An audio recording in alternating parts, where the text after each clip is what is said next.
오늘 우리들에게 주시는 하나님의 말씀은 잠언 10장 1절에서 17절의 말씀입니다. 잠언 10장 1절에서 17절의 말씀 제가 봉독하도록 하겠습니다. 솔로몬의 잠언이라 지혜로운 아들은 아비를 기쁘게 하거니와 미련한 아들은 어미의 근심이니라. 불의의 재물은 무익하여도 공의는 죽음에서 건지느니라. 여호와께서 의인의 영혼은 줄이지 않게 하시나 악인의 소욕은 물리치시느니라. 손을 게으르게 놀리는 자는 가난하게 되고 손이 부지런한 자는 부하게 되느니라. 여름에 거두는 자는 지혜로운 아들이나 추수 때에 자는 자는 부끄러움을 끼치는 아들이니라. 의인의 머리에는 복이 임하나 악인의 입은 독을 머금었느니라. 의인을 기념할 때에는 칭찬하거니와 악인의 이름은 썩게 되느니라. 마음이 지혜로운 자는 계명을 받거니와 입이 미련한 자는 멸망하리라. 바른 길로 행하는 자는 걸음이 평안하려니와 굽은 길로 행하는 자는 드러나리라. 눈짓하는 자는 근심을 끼치고 입이 미련한 자는 멸망하느니라. 의인의 입은 생명의 샘이라도 악인의 입은 독을 머금었느니라. 미움은 다툼을 일으켜도 사랑은 모든 허물을 가리느니라. 명철한 자의 입술에는 지혜가 있어도 지혜 없는 자의 등을 위하여는 채찍이 있느니라. 지혜로운 자는 지식을 간직하거니와 미련한 자의 입은 멸망에 가까우니라. 부자의 재물은 그의 견고한 성이요 가난한 자의 궁핍은 그의 멸망이니라. 의인의 수고는 생명에 이르고 악인의 소득은 죄에 이르느니라. 훈계를 지키는 자는 생명길로 행하여도 징계를 버리는 자는 그릇 가느니라. 아멘. 우리가 오랜 기간에 걸쳐서 지금 잠언의 말씀을 보고 있습니다. 우리가 이제까지 보았던 잠언의 말씀과는 좀 다르게 오늘부터 시작하는 잠언 10장의 말씀부터는 매우 단편적인 교훈을 담고 있습니다. 그래서 얼핏 보면 각 절의 말씀이 서로 연결되지 않고 분리된 듯한 느낌을 받을 수 있어요. 그래서 이제 10장부터 29장까지의 말씀 가운데는 약 184개의 약간은 파편 조각 같은 그런 단편적인 교훈의 말씀을 담고 있어요. 그래서 오늘부터 시작되는 말씀은 우리가 어제까지 보았던 9장의 말씀과는 약간 성격이 달라지는 그 시작점이라고 생각하시면 될 것 같습니다. 자, 잠언 말씀이 우리에게 가르치는 것이 무엇입니까? 지혜입니다. 그러면 지혜는 무엇입니까?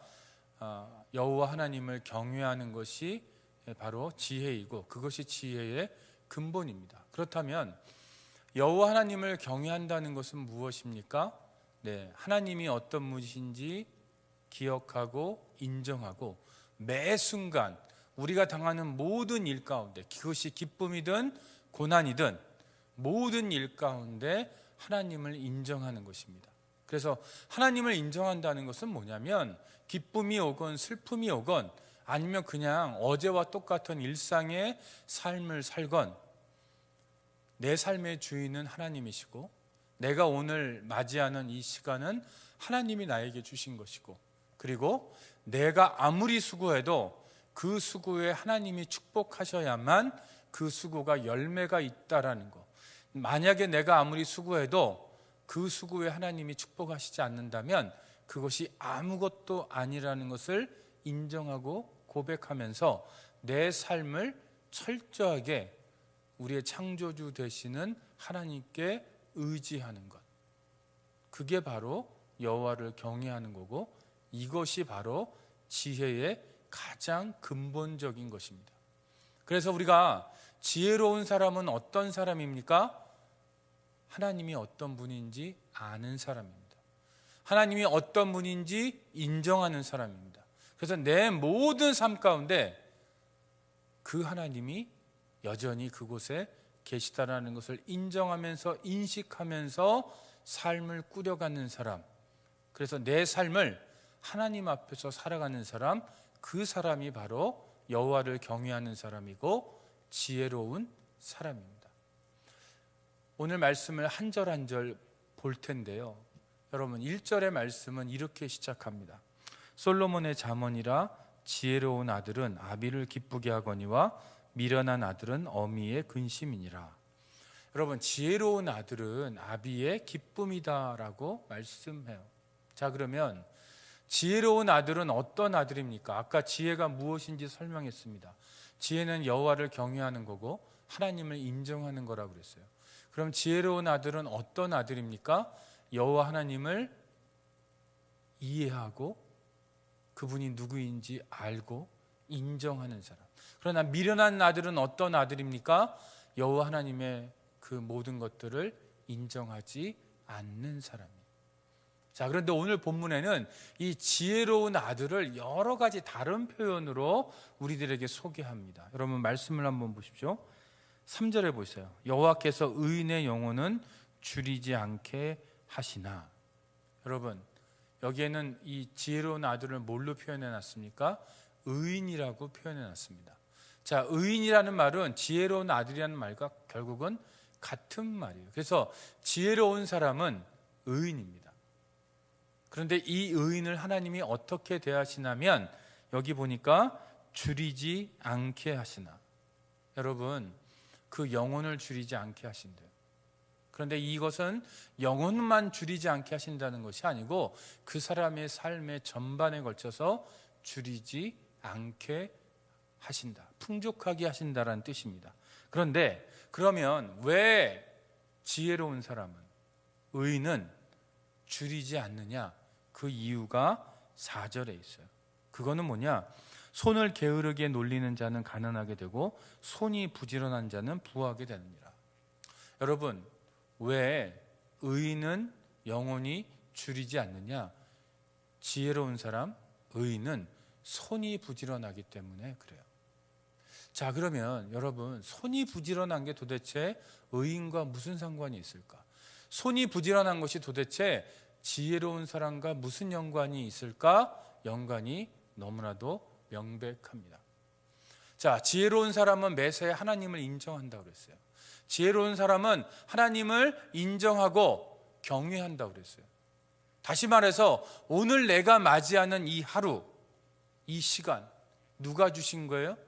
하나님이 주신 거예요. 그것을 인정하는 것이 여호와 하나님을 인정하는 거예요.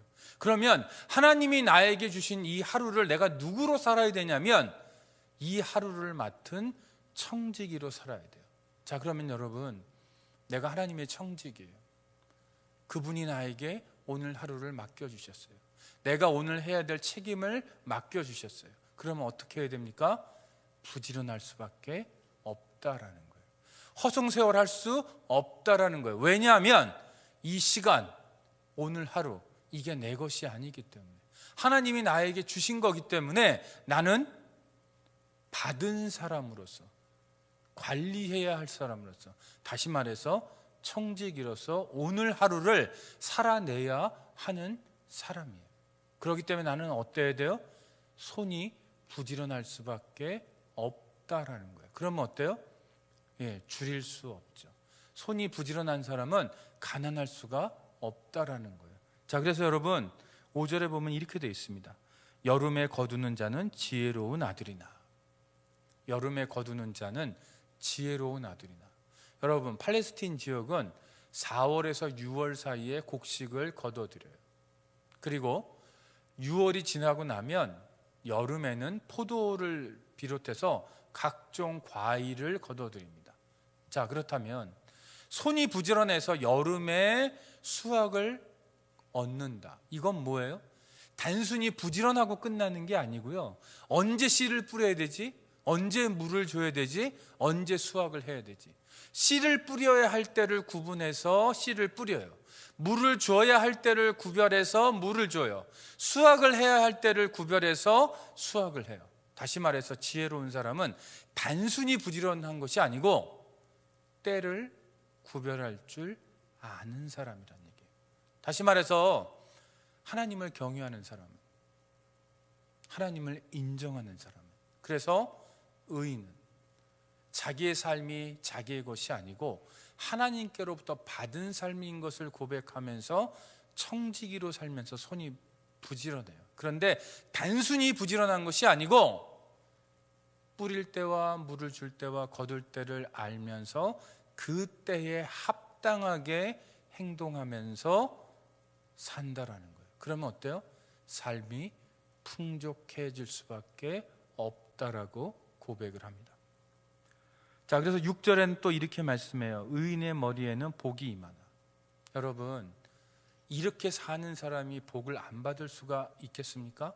의인의 머리에는 복이 임해요. 근데 이게 머리에 임한다니까 머리에만 임하는 것이 아니고 우리 인간의 머리는 나 전체를 대표하는 거예요. 그러니까 나 전체에게, 내 삶 모든 영역에 복이 임한다라는 거예요. 그리고 7절에 보니까 이렇게 되어 있습니다. 의인을 기념할 때에는 칭찬하거니와. 여러분, 지혜로운 아들, 지혜로운 사람, 의인, 청지기로서 손이 부지런한 사람, 여름에 곡식을 거두는 사람, 그리고 여기 있는 것처럼 복이 임하는 그 의인은 사람들에게, 하나님에게 칭찬을 받게 되어 있다. 그리고 8절엔 이렇게 되어 있습니다. 마음이 지혜로운 자는 계명을 받거니와. 여러분, 지혜로운 사람은, 의인은, 청지기로서 손이 부지런한 사람은, 여름에 열매를 거두어 드리는 사람은, 머리에 복이 임하고 오늘 조금 전에 본 것처럼 칭찬을 받는 그 의인은 어떤 사람이냐면 주의 계명을 받는 사람이에요. 하나님의 말씀이 임할 때 그 말씀을 어떻게 대하느냐를 보면 이 사람이 의인인지, 다시 말해서 지혜로운 사람인지 미련한 사람인지 구별할 수 있어요. 지혜로운 사람은 주의 계명이 임하면 그 계명을 받아들여요. 아멘으로 화답해요. 그러나 미련한 사람은 어때요? 하나님을 인정하지 않기 때문에, 하나님을 그 마음속에 두기를 싫어하기 때문에, 하나님이 누구인지 모르기 때문에 그 계명의 말씀을 거부한다라는 거예요. 그래서 9절에는 이렇게 되어 있습니다. 바른 길로 행하는 자는 걸음이 평안하려니와. 자, 지혜로운 사람은, 의인은, 손이 부지런한 사람은, 머리에 복이 임하고 칭찬을 받는 사람은, 주의 계명을 받아들이는 사람은 반드시 어때요? 바른 길로 행해요. 그러면 그 걸음이 평안하다라는 거예요. 여러분 보세요. 복이 임해요. 칭찬을 받아요. 평안해요. 손이 부지런하기 때문에 줄이지 않아요. 부유해요. 이것이 바로 우리가 보고 있는 하나님 앞에 지혜로운 사람의 특징이라는 거예요. 11절에는 이렇게 되어 있습니다. 의인의 입은 생명의 샘이라도. 자, 여러분, 의인의 입은 생명의 샘이에요. 하나님의 계명을 받아들이기 때문에, 하나님을 인정하기 때문에, 하나님을 경외하기 때문에 그 입술에는 하나님의 주시는 생명의 말씀이 있을 수밖에 없어요. 그러면 이 사람은 어때요? 입을 열면 생명의 말씀이 나와요. 그러나 미련한 사람은 어때요? 속이는 말, 죽이는 말, 비난하는 말을 할 수밖에 없다라는 거예요. 그 다음에 12절에 보면 미움은 다툼을 일으켜도 사랑은 모든 허물을 가리느니라. 자, 여러분 잘 보십시오. 여기 저는 이것이 굉장히 중요한 표현이라고 생각해요. 의인은 주의 길을 따라가요. 여기 9절의 말씀대로 한다면 바른 길로 행하는 자는 걸음이 평안하다. 자, 지혜로운 사람은 바른 길로 가요. 그래서 그 걸음이 평안해요. 다시 한번 말씀드릴게요. 지혜로운 사람은 바른 길로 가요. 그래서 그 걸음이 평안해요. 그런데 만약에요, 이 지혜로운 사람 옆에 이렇게 지혜롭지 못한 사람이 있다고 생각해 보세요. 여러분 옆에 하나님의 길을 따라가지 못하는 허물 많은 사람이 있다고 생각해 보세요. 여러분이 지혜로운 사람이라면 어떻게 하시겠어요? 최악의 사람은요, 자기는 바른 길로 가지 않으면서 다른 사람더러 바른 길로 가라고 강요해요. 이게 최악의 사람이죠. 어떤 사람은 자기도 바른 길로 가지 않지만 남이 바른 길로 가지 않아도 관심 없는 사람이 있어요. 이 사람보다 조금 나은 사람은 자신이 바른 길로 가는 것 같은데 다른 사람이 바른 길로 안 가는 것 같으면 그것을 들춰내면서 공격하고 정죄하는 사람이 있어요. 그런데 여기 보세요. 12절. 사랑은 모든 허물을 가리느니라. 여러분, 지혜로운 사람은, 의인은 본인은 의의 길로 가지만 내 옆에 허물이 있는 사람을 볼 때 이 지혜로운 사람, 의인, 하나님의 말씀을 계명으로 받는 사람, 바른 길을 걷는 사람, 그 사람이 어떻게 행동하냐면 다른 사람의 허물을 사랑으로 덮어준다라는 거예요. 여러분, 내가 바른 길을 가고 있는 것 같은데, 하나님의 말씀대로 살고 있는 것 같은데 옆에 있는 사람의 허물이 보일 때 우리는 무엇을 해야 합니까? 여러분들은 어떻게 해오셨습니까? 내가 만약 내 스스로 내가 바른 길을 가고 있다고 생각하는데 옆에 있는 사람의 허물이 덮을 수 있는, 그 허물을 덮을 수 있는 사랑이 나에게 없다면 나는 지혜로운 사람이 아니란 뜻이에요. 나는 의인이 아니란 뜻이에요. 나는 그 머리에 복이 임할 만한 그 걸음이 바른 길로 가고 있고 그 걸음이 평강의 걸음일 만한 사람이 아니라는 뜻이에요. 왜요? 지혜로운 사람은, 의인은, 계명을 받는 사람은, 바른 길을 걸어가는 사람은 반드시 사랑의 사람이기 때문에 그래요. 그렇기 때문에 우리 안에 다른 사람의 허물을 덮어줄 수 있는 사랑이 없다면 우리는 이 앞부분, 이제까지 제가 전했던 전도서 잠언 10장의 전반부 부분을 고민해 보셔야 돼요. 나는 정말 하나님 앞에 지혜로운 사람인가? 나는 하나님 앞에 정말로 바른 길을 가고 있는 사람인지 고민해 봐야 될 아주 어려운 주제라는 거예요. 14절에는 이렇게 되어 있습니다. 지혜로운 자는 지식을 간직하거니와. 여러분, 지혜로운 사람들은 지식을 간직한다고 합니다. 그런데 이 간직한다는 의미를 좀 고민해 보셔야 돼요. 여러분, 지혜로운 사람은 지식을 간직하는데 그 지식을 그냥 보관하고 끝나는 게 아니란 얘기예요. 간직했다가 뭘 어쩌겠다라는 거예요? 간직한 지식을 때에 합당하게 끄집어내서 사용할 수 있다라는 뜻이에요. 아까 말씀드렸던 것처럼 지혜로운 사람은 씨를 뿌려야 할 때를 알아요. 물을 줘야 할 때를 알아요. 추수해야 할 때를 알아요. 때를 분간해요. 지식을 간직하는 사람은 때를 구별해서 그 때에 맞는 지식을 끄집어내서 그 문제를 해결하고 그 합당한 때에 맞는 지식을 또 꺼내내서 거기에 맞는 복을 누린다라는 거예요. 이게 바로 지혜로운 사람이에요. 15절 보니까 부자의 재물은 그의 견고한 성이요. 여기서 이 부자가 여러분 어떤 부자인지 생각하셔야 돼요. 아까 지혜로운 사람은, 의인은 청지기로서 손이 부지런해서 그 영혼이 줄이지 않는다고 그랬어요. 바로 그 사람이 부자입니다.